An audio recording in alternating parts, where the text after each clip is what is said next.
Hello again from California. We're staying here with the Californian wines. This is from the Paso Robles region, le domaine L'Aventure, which we visited about a year and change ago, and I did comment on. We shared some pictures also of the property with you all. They make primarily these reds. I mean, a Rhone blend and a kind of a more of an esoteric blend, and we're going to talk about this a little bit. L'Aventure was founded by a Frenchman, Stéphane Asseo, who came from Bordeaux in 1996 after having been there for a long time with his own property, but he felt he was too constrained by the rules of the AOC over there, where you could not only blend with certain things, and as we know, Bordeaux has really very specific rules. And so he wanted to find something where he could be a little bit more creative. He looked around, he traveled, he talked to people, and at the end of the day, he settled on Paso Robles in 1996. He bought a sizable property. He did everything from scratch. So he planted the wines, he bought the property, planted the vines, he decided what varietals go where. He knew what he wanted from the beginning.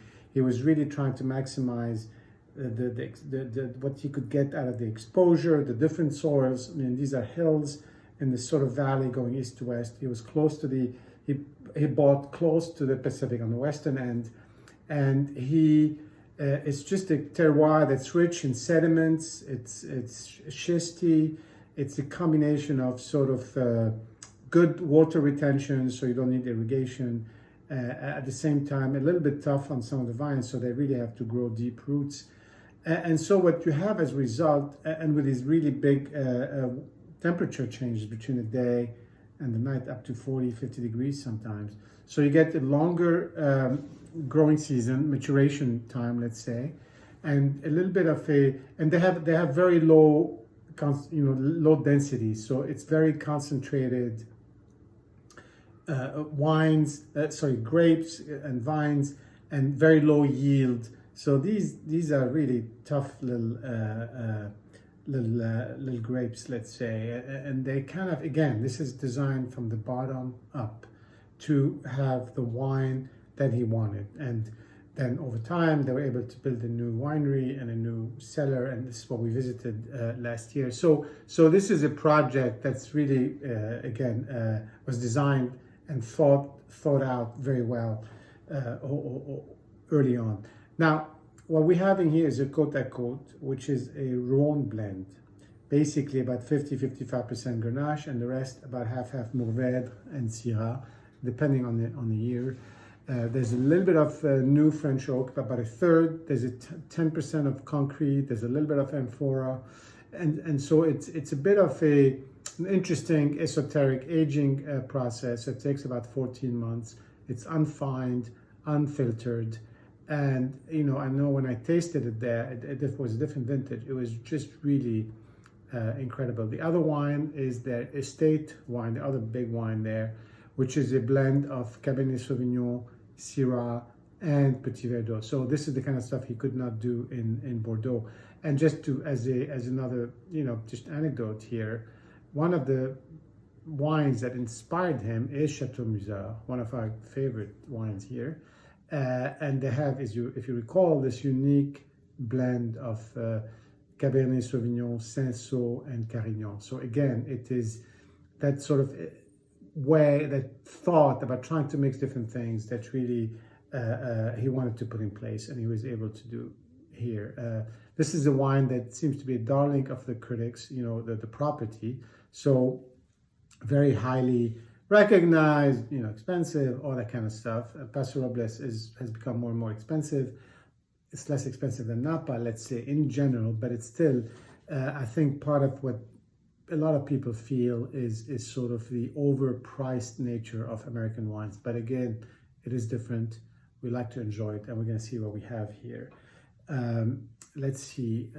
This is if you look at the color, it's really what you'd expect from a Southern Rhone, wine. A little bit deeper, a little richer, a little bit more red and less inky than, let's say, Cornas or Saint Joseph.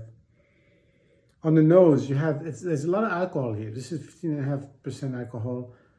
There's a little bit of licorice, a tiny, a whiff of caramel that I get, which is kind of an interesting mix.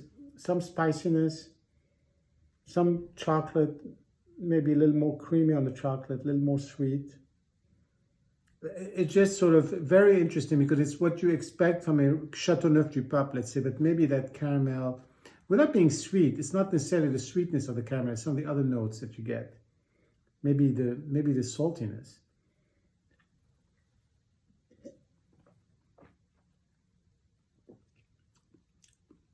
On the palate, it's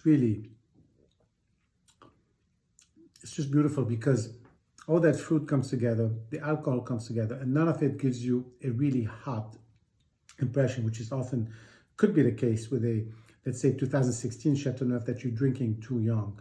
But and it's a little bit tannic, so the tannins, I think, take away a little bit of that hotness and that sweetness.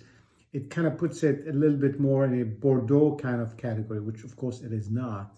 But this is very interesting to have that mix of these Chateauneuf flavors with a bit of a Bordeaux tannin that wraps it up, adds another layer of complexity. The finish is very nice. It's still there. It's a long finish. It's a beautiful wine.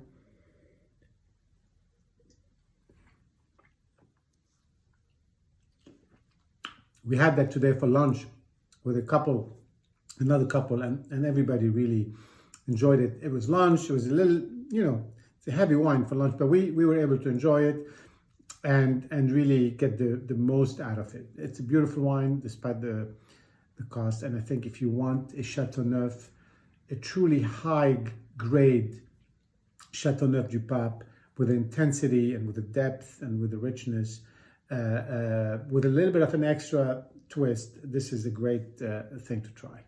Cheers and see you soon.